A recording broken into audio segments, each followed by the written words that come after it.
Hello बच्चों, कैसे हैं आप सभी। तो स्वागत है आप सभी का सर्वोदय कोचिंग एकेडमी में। हम पढ़ रहे हैं अध्याय 5, जिसका नाम है समांतर श्रेणियां, और उसकी प्रश्नावली 5.3 के सवालों को करते करते हम आ चुके हैं सवाल नंबर 15 पर। आज हम करेंगे सवाल 15 और 16।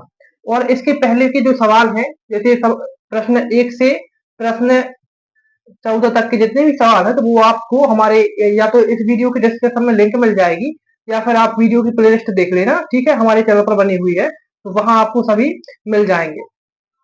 तो वीडियो को शुरू करने से पहले मैं जो हर वीडियो में आपसे कहता हूँ, अभी भी कहूंगा कि अगर आप इस वीडियो पर नए हैं, मेरे चैनल पर नए हैं, तो इसे लाइक, सब्सक्राइब और कमेंट जरूर कर देना, ठीक है। कमेंट में बताना कि सवाल अच्छे से समझ में आपको आ चुके हैं। चलो, तो अब शुरू करते हैं हम क्वेश्चन हमारा 15। और इसे देखकर आप बिल्कुल घबराना नहीं, ये सिर्फ सवाल बड़ा है, इसका आंसर बहुत छोटा सा है, ठीक है। बहुत छोटे स्टेप में इसका आंसर आ जाएगा। जैसे इस सवाल पर एक कहावत याद आती है कि नाम बड़े और दर्शन छोटे, तो बिल्कुल ये उसी प्रकार का है कि इसका सवाल साइज में बहुत बड़ा है। कम से कम 4 से 5 लाइनों का सवाल है, लेकिन इसका आंसर बहुत ही शॉर्ट में आ जाएगा। बहुत ही छोटा आंसर है, ठीक है। तो शुरू करते हैं हम इस सवाल को। क्या है कि निर्माण कार्य पर एक अनुबंध में एक निश्चित तिथि से अधिक देरी से पूरा होने पर जुर्माना निर्दिष्ट किया गया है।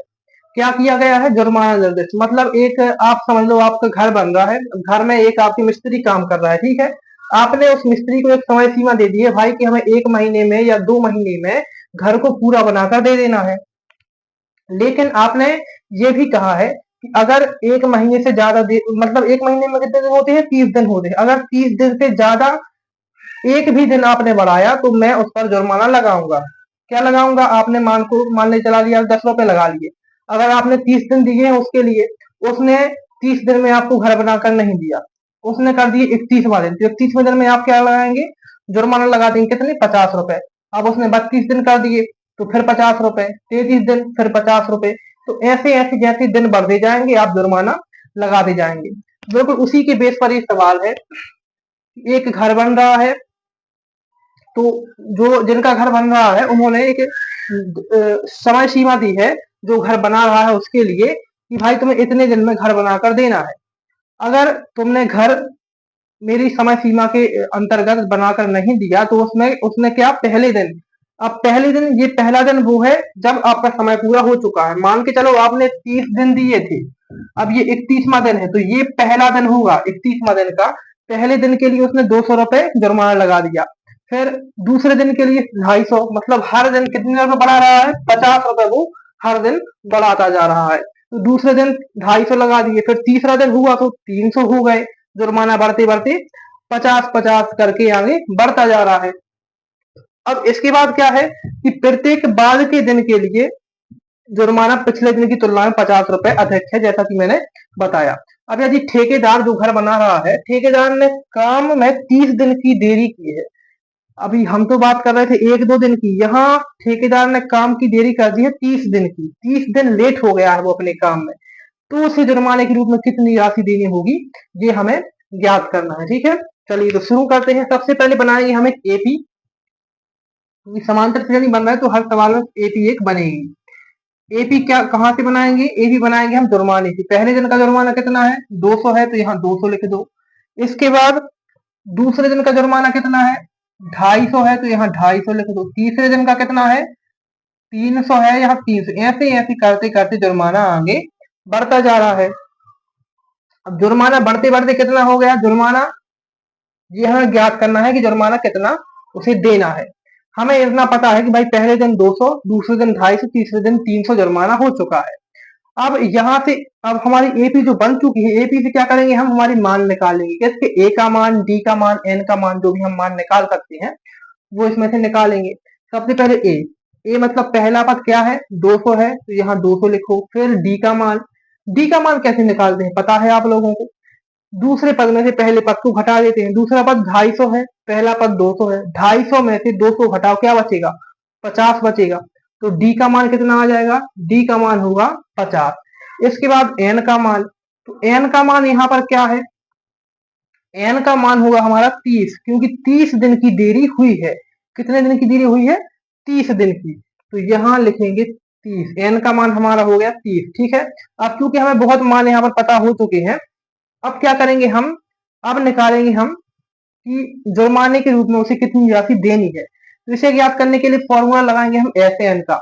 अब एस एन का कौन सा फॉर्मूला लगेगा, तो एस एन का लगेगा पहला वाला फॉर्मूला। पहला वाला क्यों, क्योंकि हमें आखिरी पद यहाँ पर दिया नहीं गया है, तो इसके लिए लगाएंगे पहला वाला फॉर्मूला। यहाँ से एक लाइन खींच देते, अब यहाँ करेंगे, देखो एस एन बराबर पहला फॉर्मूला क्या होता है, सॉरी यहाँ होगा एन बटे 2 कोष्टक 2a धन n माइनस 1 डी, ये होगा पहला फॉर्मूला। अब जो जो मान हमें पता है वो हम इसमें रख देंगे। तो एस एन का मान कितना है, 30 है, तो यहाँ 30 लिख दो, जहां जहां एन है वहां एन का मान, फिर यहाँ 30 बटे 2, फिर 2 गुणा में कितना है ए का मान कितना है 200 है, तो यहाँ 200 लिख दो, फिर धन एन का मान कितना है 30 है माइनस 1, डी का मान कितना है 50 है, तो 50 लिख दो।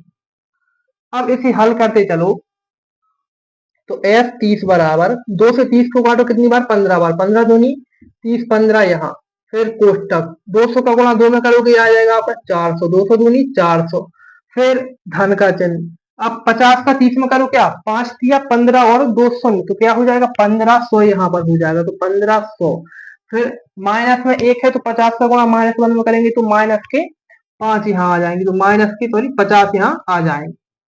अब और इसे हल करेंगे जब, तो एस 30 बराबर 15 गुणित सॉरी कोष्टक 400 है, 400 ज्यों का त्यों रहेगा, ये धन का चिन्ह। अब 1500 में से जब 50 को घटाओगे तो क्या बचेगा, यहाँ बचेगा आपका 1450, 1450 यानी 1450 यहाँ पर बचेगा।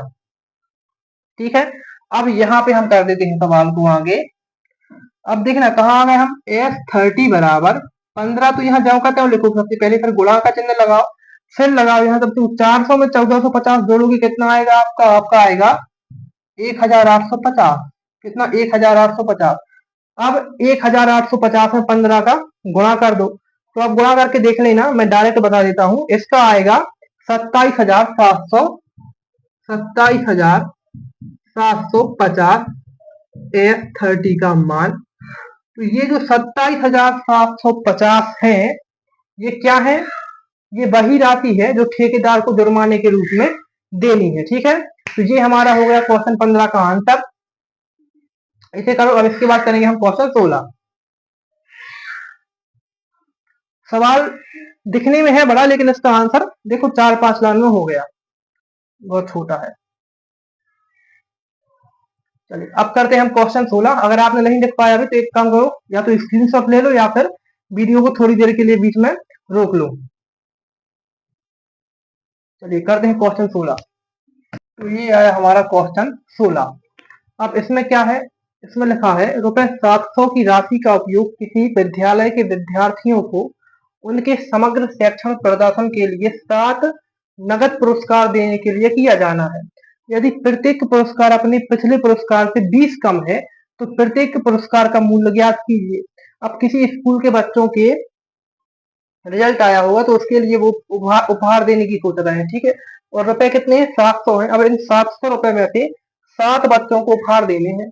और कैसा होगा, अगर वो नगद मान के चलो वो राशि दे रहे हैं, पैसे दे रहे हैं, तो जितने पैसे पहले वाले को मिलेंगे उसमें से 20 कम मिलेंगे दूसरे वाले को, फिर उसमें से फिर 20 कम होंगे तीसरे वाले के लिए, फिर 20 कम होंगे चौथे वाले के लिए, ऐसे करते करते 7वें वाले के तक पैसे पहुंचेंगे। तो हमें ज्ञात क्या करना है, हमें ज्ञात करना है उन सभी का मूल्य कि इनको भाई कितने पैसे मिल रहे हैं, 1 से लेकर 7वें तक इन बच्चों को कितने पैसे मिल रहे हैं। तो इसके लिए क्या करेंगे, अब देखो हमें पहला पुरस्कार तो पता है नहीं, तो हम क्या करेंगे, माना, देखिए मान लेंगे भाई कि माना नगद पुरस्कार, हम मान लेंगे क्या, नगद पुरस्कार, क्या मानेंगे। अब इसमें और थोड़ी राइटिंग में लिखना पड़ेगा, लिखेंगे माना नगद पुरस्कार। अब पता है नहीं तो मानेंगे क्या, एक्स मान लिया हमने, भाई पहला पुरस्कार एक्स है, तो दूसरा कैसा होगा, उसमें 20 कम होता जाएगा। ये लिखा है ना कि प्रत्येक पुरस्कार अपने पिछले पुरस्कार से 20 कम है, तो अब इसमें से जी पहला पुरस्कार हमने मान लिया एक्स, इसमें से 20 कम करके लिखेंगे तो एक्स में से 20 हटा दो, ये होगा 20 कम, ये हमारा बन गया दूसरा पुरस्कार। अब तीसरा बनाने के लिए क्या करेंगे, अब एक्स में से 40 को हटाना पड़ेगा, क्यों, क्योंकि 20 तो पहले से कम है, 20 और हमने कम किए तो कितने हो गए, 40 हो गए। तो ये ऐसे करते करते आगे तक जाएंगे। अब देखो ये तो बन गई हमारी एक एपी, मतलब एक समांतर श्रेणी हमने बना ली। अब इसमें से क्या करेंगे, हम जो जो मान हमें मिलेंगे उन मानों को हम यहाँ पर लिखेंगे। तो ए का मान क्या है, ए मतलब पहला पद हमारा आएगा एक्स। फिर डी का मान कैसे निकालते हैं, दूसरे पद में से पहले पद को घटा देंगे। तो दूसरा पद क्या है, दूसरा पद है एक्स माइनस 20, पहला पद क्या है एक्स, इसे घटाएंगे माइनस एक्स, तो यहाँ एक्स से ये एक्स कट जाएगा, क्या बचेगा, कुछ नहीं, 0। तो डी का मान कितना आएगा, माइनस का 20 आ जाएगा। अब एन का मान, तो एन का मान क्या है, एन का मान हमारा होगा यहाँ कितने बच्चों को देना है, 7 बच्चों को, तो एन का मान हमारा क्या होगा, 7 हो जाएगा। एन का मान भाई लिख दिया हमने 7 यहाँ पर। अब इसके बाद हमारी समांतर श्रेणी में से हमने इतने मान निकाल लिए, अब एक मान और निकलेगा, कौन किसका, वो निकलेगा मान एस एन का। एस एन का क्यों निकलेगा, तो देखो जितने भी राशि नगद पुरस्कार बचने हैं, और नगद पुरस्कारों का कुल कितना है, कुल है 700। इस 700 रुपए में से सभी को बचना है, तो हमारा एस एन का मान कितना आएगा, 700 आ जाएगा। एस एन का मान हमने निकाल के लिया 700। अब अब यहाँ पर लगेगा फॉर्मूला एस एन का, जिससे हमें पता चलेगा कि भाई, जिससे हमें क्या पता चलेगा, पहली राशि पता चल जाएगी, फिर उससे हम बाकी राशियां निकाल लेंगे।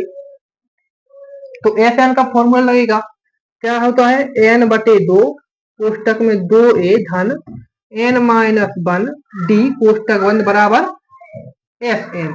अब एन की जगह पर एन का मान कितना है, 7/2, फिर कोष्टक 2a का मान कितना है, एक्स है, तो एक्स लिख लो, फिर धन एन का मान कितना है, 7 माइनस 1, डी का मान कितना है, माइनस के 20 बराबर एस एन का मान कितना है, निकाला हमने 700।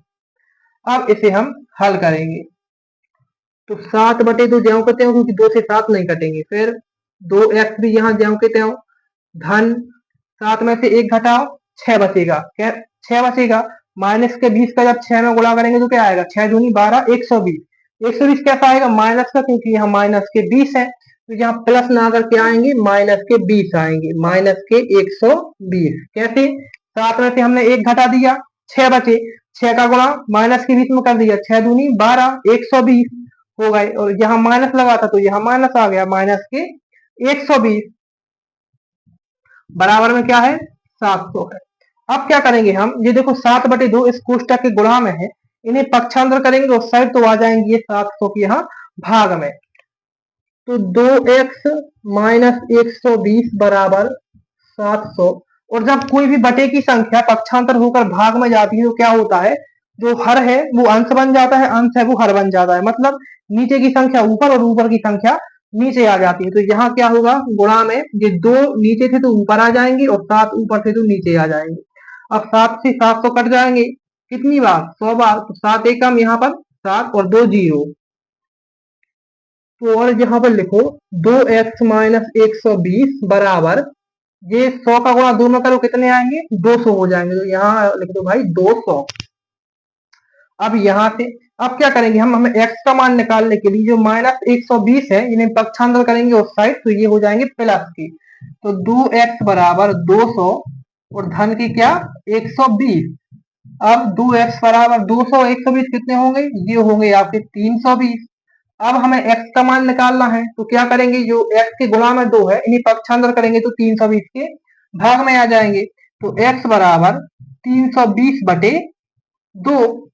तो 2 से आप 320 को काट सकते हो, 2 से 320 को आप कितनी बार काट सकते हो, तो ये आप काट सकते हो 160, मतलब 160 बार। 160 बार कैसे, 16 दूनी 32 और 0, तो 160 आ गए। तो x का मान हमें मिल गया 160, मतलब पहला प्राइज, पहला पुरस्कार कितना होगा, पहला पुरस्कार आपका आएगा 160। अब इसमें से 20 कम करते जाओ तो सब पुरस्कार निकल आएंगे। तो दूसरा पुरस्कार कितना होगा, 160 में से 20 कम करो कितने आएंगे, 140, फिर तीसरे में 120, फिर 100, फिर 100 में 20 कम 80, 80 में 20 कम 60 और 60 में 20 कम 40। तो 60वीं वाले को कितने पुरस्कार मिला? 40। ये हमने सातों पुरस्कार यहाँ पर निकाल लिए। ठीक है, सबसे पहले समांतर श्रेणी बनाई, फिर ये मान निकाले, फिर यहाँ से x का मान निकाला, फिर उसके बाद हमने जो भी प्राइज मिल रही थी 7 बच्चों को वो हमने यहाँ पर निकाल लिए। चलिए, तो इसी के साथ होता है आपका आज का वीडियो समाप्त। अब इसके बाद अगले वीडियो में हम करेंगे क्वेश्चन 17 और 18। ठीक है, तो अगर वीडियो अच्छी लगी हो, सवाल समझ में आए हो, तो वीडियो को लाइक सब्सक्राइब जरूर कर देना। चलिए, कब मिलेंगे अगले वाले वीडियो में, बाय।